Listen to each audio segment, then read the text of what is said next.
इब्रानियों अध्याय 5। क्योंकि हर एक महायाजक मनुष्यों में से लिया जाता है और मनुष्यों ही के लिए उन बातों के विषय में जो परमेश्वर से संबंध रखती है ठहराया जाता है कि भेंट और पाप बलि चढ़ाया करे। वह अज्ञानों और भूले भटकों के साथ नरमी से व्यवहार कर सकता है, इसलिए कि वह आप भी निर्बलता से घिरा है। इसीलिए उसे चाहिए कि जैसे लोगों के लिए वैसे ही अपने लिए भी पाप बलि चढ़ाया करे। यह आदर का पद कोई अपने आप से नहीं लेता, जब तक कि हारून के समान परमेश्वर की ओर से ठहराया न जाए।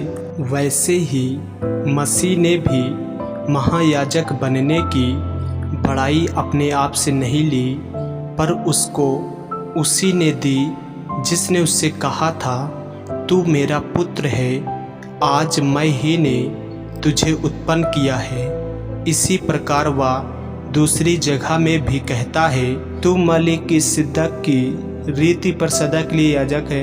यीशु ने अपनी देह में रहने के दिनों में ऊंचे शब्द से पुकार पुकार कर और आंसू बहा बहा कर उससे जो उसको मृत्यु से बचा सकता था प्रार्थनाएं और विनती की, और भक्ति के कारण उसकी सुनी गई। पुत्र होने पर भी उसने दुख उठा उठाकर आज्ञा माननी सीखी और सिद्ध बनकर अपने सब आज्ञा मानने वालों के लिए सदा काल के उद्धार का कारण हो गया। और उसे परमेश्वर की ओर से मलिकिसिदक की रीति पर याजक का पद मिला, विश्वास से भटक जाने का परिणाम। इसके विषय में हमें बहुत सी बातें कहनी है जिनका समझना भी कठिन है, इसलिए कि तुम ऊंचा सुनने लगे हो। समय के विचार से तो तुम्हें गुरु हो जाना चाहिए था, तो भी यह आवश्यक हो गया है कि कोई तुम्हें परमेश्वर के वचनों की आदि शिक्षा फिर से सिखाए। तो तुम ऐसे हो गए हो कि तुम्हें अन्न के बदले अब तक दूध ही चाहिए, क्योंकि दूध पीने वाले बच्चे को तो धर्म के वचन की पहचान नहीं होती, क्योंकि वह बालक है।